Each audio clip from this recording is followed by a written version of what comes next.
Ilmad on läinud soojemaks ja ma arvan, et paljud panid tähele, et tänavatele on jälle ilmunud punased pisimopeedid, rohelised Bolti tõukerattad.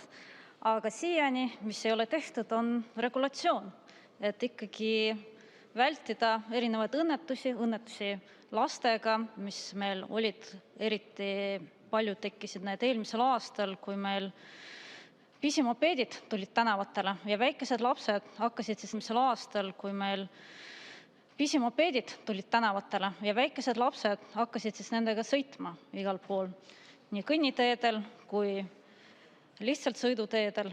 Ja see eelnõu on sarnane sellega, mis oli esitatud tegelikult minu poolt ka eelmisel aastal, mis kahjuks toetust ei leidnud.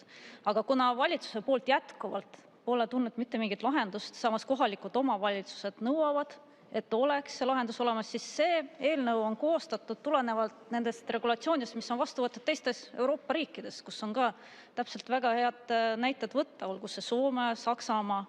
Ja üks ettepanek on see, et esiteks peaks kohalikul omavalitsusel olema võimalus, et piirata, kui palju on üleüldse neid kergliikureid tänavatel, pisimopeede, aga ka võib-olla neid renditavaid jalgrattaid, sest täna põhimõtteliselt igasugune teenusepakkuja ta võib tulla ja panna põhimõtteliselt need lõpmatuseni, et ilma piirarvuta ja mitte midagi seda ei reguleeri.